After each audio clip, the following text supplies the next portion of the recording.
to later, or to share out with some of your young farmer friends eventually. But I will let David take it away now. Thank you so much for joining us. Thanks, Amy. Thanks, Carolina. And thank you, Judith, for that overview of legislation coming up here. Thanks everybody for joining us. It's fun to get to connect with farmers and folks engaging in advocacy around the country.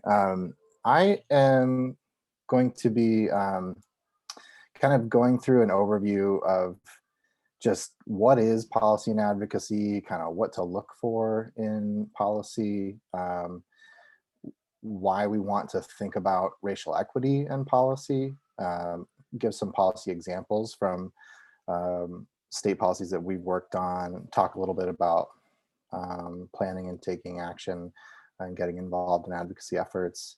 So it'll be a little bit of a 101 and just kind of a framing for how to think about policy and advocacy.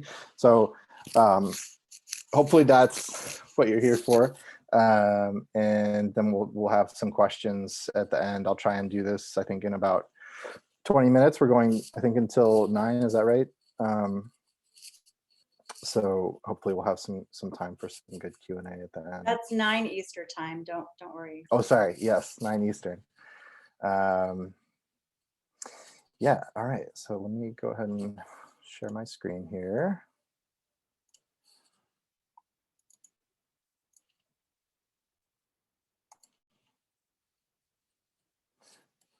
And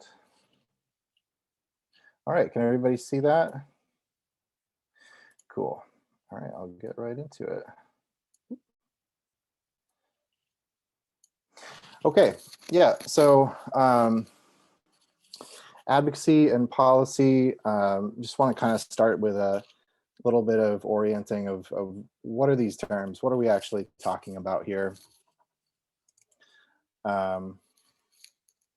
And a little bit about the policy cycle. What are the different sort of steps involved in a policy kind of moving through the process, and also some differences in regulations and administrative change versus legal statute.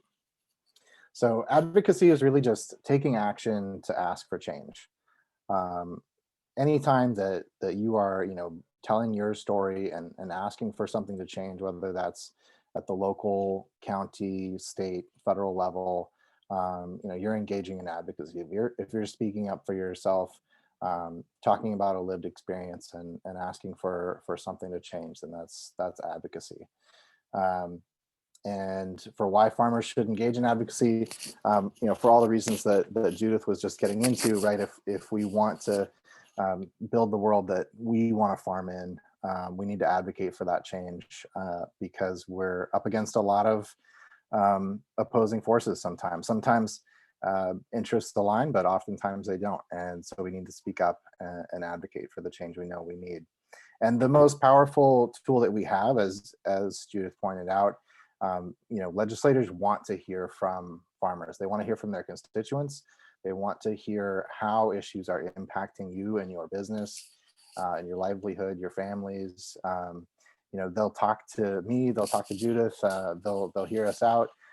We can make a good case, but what really kind of gets it done is those real world stories, those compelling narratives of how you are experiencing a policy challenge.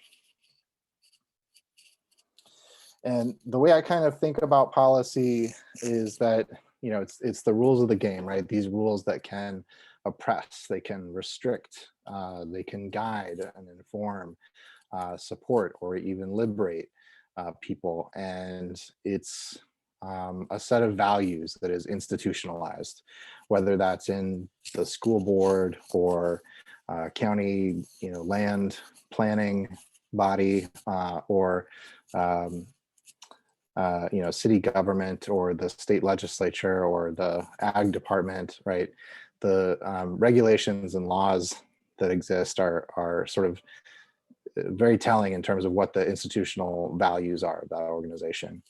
So you have major types of policy, legislative policies, you have existing statute, you have the state constitution, that are set by the legislature, and then administrative policies. Sorry, I'm on a recording. Then you have administrative policies, regulations, or guidance documents, which are determined by agencies and other governmental bodies to implement the law.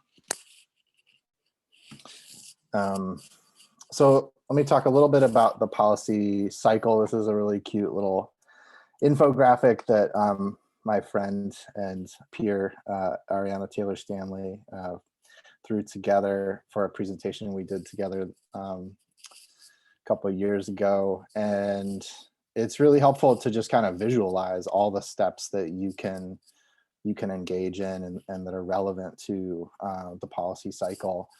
Starting with elections, really matters who's in there and what lived experiences they're bringing to that work of making policy, and setting the guidelines, and deciding who's going to benefit and who's not. And then the authorization of actually drafting a bill and moving it through the process, and passing it through both houses and getting it enacted into law, gives the authorization for certain things to happen, right? And then there has to be resources behind that. You have to have money to do things with that, whether it's existing funding that gets used in a different way, or whether it's new things that have to come with new money. And then there's the whole implementation process of setting up a new program or a new office, or changing the way things are done. And there's a whole lot of interpretation that goes on in that implementation step. And the implementation is a step, but it's also ongoing and a cycle of its own.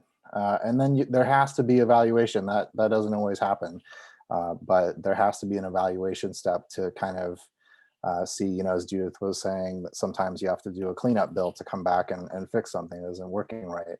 Or sometimes situations change, definitions change, things need to be updated. And the other piece of that is accountability, and knowing how something is working, whether or not it's reaching the right people. And one of the important things about setting yourself up for that step of evaluation to be successful is to include reporting metrics, or reporting requirements, in legislation, to say, okay, we're going to do this new thing, and then you're going to come back and write a report for the legislative committee or the governor or whoever in a year or in 5 years, and see how this new policy is working out, and see how many people it's reaching, and be able to analyze all of that. And then you do it all over again. And then let's see, I want to talk a little bit about just the difference between, just to note the difference between regulations and other administrative changes. So regulations are sort of like a formal interpretation of legislation. They can have a similar effect to legislation, and sometimes you will see legislation that's really sort of high level, kind of like a purpose statement with some general guidelines. And then the regulation is where it gets really a lot more specific. And sometimes it's the other way around. Sometimes there's legislation that's very, very prescriptive, very detailed, and then there may or may not even be a regulation to then implement it, depending on what's required. But regulations are sometimes easier to change, sometimes not. It really kind of depends on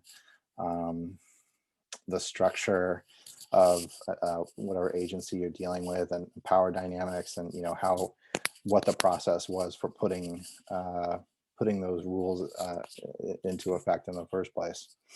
And then administrative changes sort of includes regulations, but also includes a lot of other things that are sort of discretionary decisions that could just be changed at the whim of the political leadership of an agency. And I think the interpretation of the FSMA regulations is probably fits in that bucket of deciding, how how you're going to interpret something, how far you're gonna run with something, deciding what you're going to do to reach the intended constituents of a certain program. You know, how much of a racial equity lens you're going to bring to that work. You know, all these things are sort of discretionary, and but I think very much still are considered. I consider all of those decisions to be policy changes, because they're day-to-day decisions that that end up setting the policy and setting the precedent. And that set can sometimes, you know, have just as much impact as a change in law. All right, so policy analysis sounds dense and maybe fun, maybe not. I don't know. I think it's fun, but what to look for in a policy. If you're looking at legislative language or regulatory language, some of the things that I try and look for are, you know, if there's a findings and intent type language or purpose language, something that opens the, you know, before you get into the definitions and all the really detailed stuff, there might be a little bit of discussion at the top that gives some framing to what this statute is about, or what this regulation is all about. Sometimes that's not there, but if it is, that's a great place to kind of find some general value statements and some guiding principles. And in the law itself, looking for where it says may, where it says shall. You know, I like to talk about sort of guardrails in legislation, and looking for, you know, where those bright lines are, and where there's a little more flexibility, a little room to kind of find those gray areas, and what authority is explicitly given, and who is it given to, who is it not given to, you know, who is clearly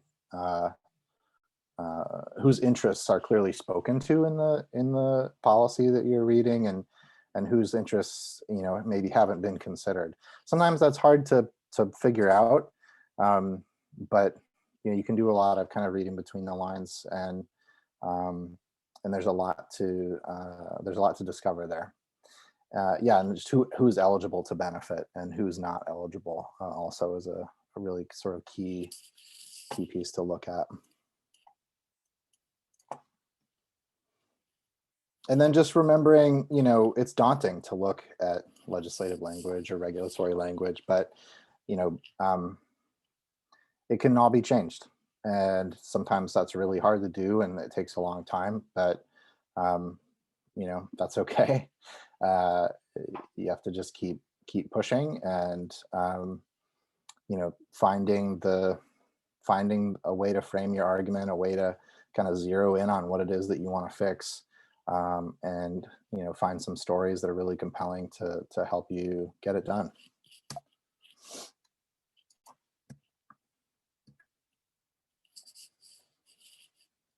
So I want to talk a little bit about racial equity in policy.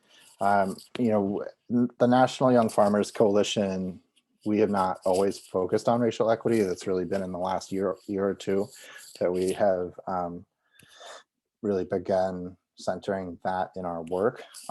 And now, you know, it really is the baseline of our work, and not just in policy, but in everything that we do. In planning our programming for the year, you know, we're thinking about racial equity in terms of internal operations and external work as well. And this is just a quote from our federal policy platform that was recently finalized that I think is just beautifully written and really, really useful language for you know, if you find yourself asking why, or if you find yourself having to answer that question, I think this is from the top of page 4 of our federal policy platform, is just a really great way to frame that. So I'll just read it quickly here. While we recognize that individuals in the food and agriculture system don't have the same protections and rights based on structural inequalities beyond racism, ableism, sexism, xenophobia, colorism, classism, ageism, homophobia, etc., we affirm that starting with and prioritizing racial equity helps us dismantle other systems of oppression in our society. For these reasons, we recognize racial equity not as a pillar, but as the base upon which all of our other policy work must stand. It's necessary value to successfully implement and advocate for the other policy pillars in the platform. Programs that were created to directly address racial inequities must remain adequately funded, and all programs and policies must move towards centering racial equity in their programmatic design. So we are, at the beginning, or maybe a little bit past the beginning of this journey, and I just again want to acknowledge that, we are a predominantly white-led organization, predominantly white membership, and this is something that we really recognize needs to be centered in our work, and it's just as important to do that when thinking about policy. And that's going to look like a lot of different things, but I think the most important thing to remember is just asking that question of, at the beginning of the process, who am I involving in this process? What could I be doing to bring racial equity into this policy discussion? To how could this policy advance racial equity? Is there a way to incorporate something that would move us in that direction?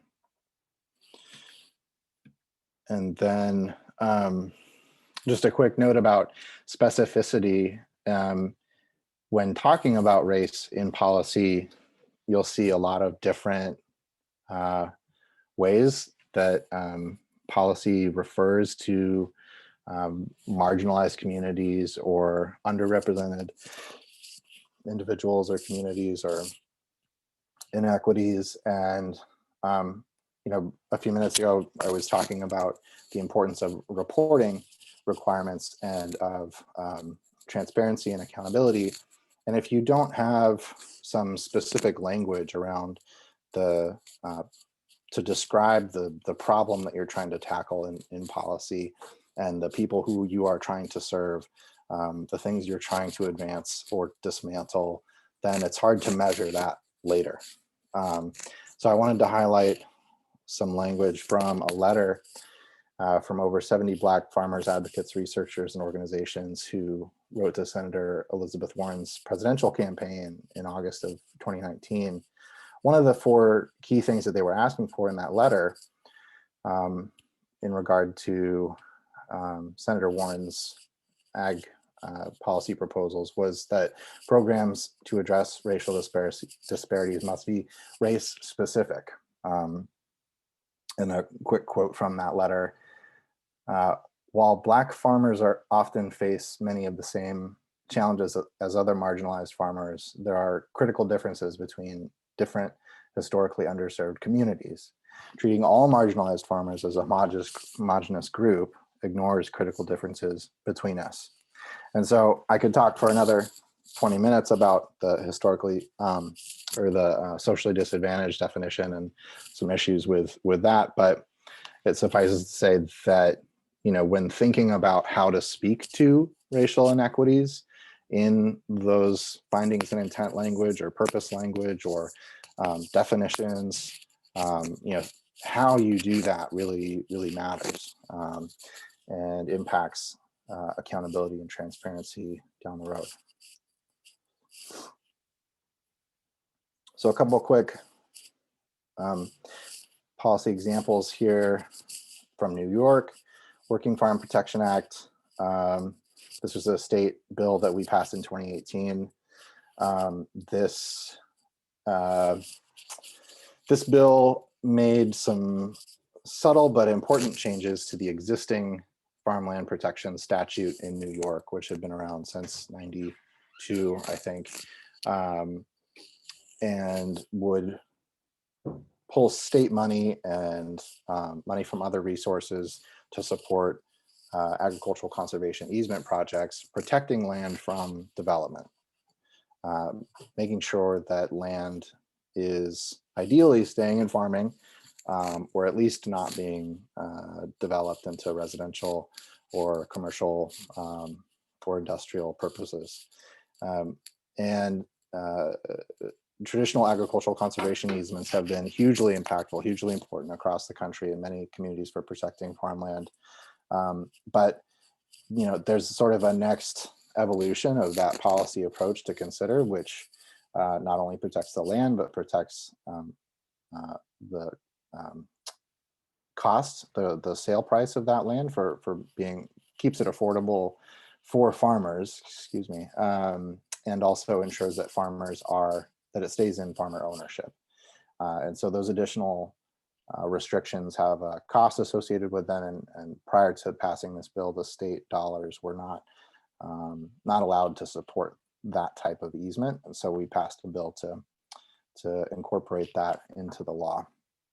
And just a quick note about racial equity in policy and learning from gaps. We moved through this whole process without really consulting BIPOC-led organizations and asking what maybe we could be doing to advance racial equity with this policy proposal while we were opening up the farmland protection statute and going through all that work to pass a bill.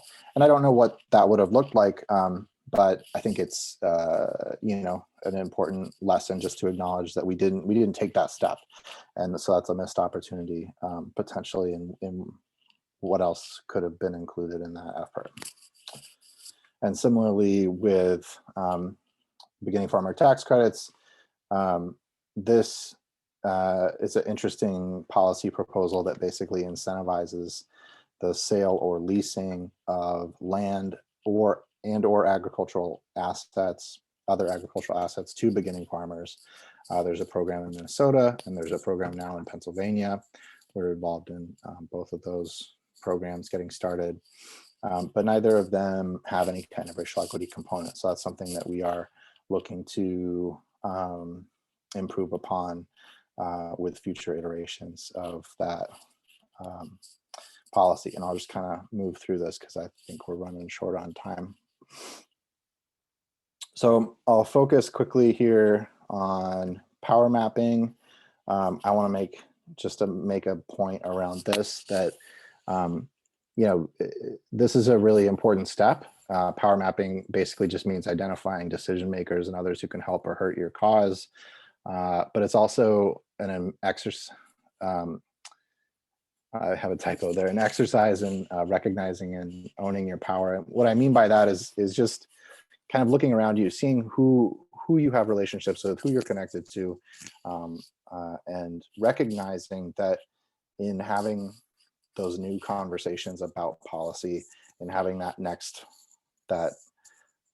conversation, taking that next step, there's a lot of power in that, and just recognizing that maybe you're not ready to go to the Capitol and spend a day lobbying there. Maybe you are, but you can start small. You can start anywhere. You can start anywhere where you have a relationship, whether that's with the city council or a business or a legislator or anything in between. So power mapping is an important step just to kind of get all of that on paper and map that out. And then just figuring out a timeline and being generous and realistic, and considering all of the sort of hard dates and legislative deadlines that are there, and other steps along the way as well. I'll just kind of move through this. Here's some examples of different actions that you can take. Won't get into any of these because they're pretty self-explanatory. We'll share this presentation afterward. And that is kind of it for what I wanted to get through. I'll leave the last 12 minutes here for questions. I'm going to go ahead and stop sharing. And maybe we can stop recording so that folks will feel more comfortable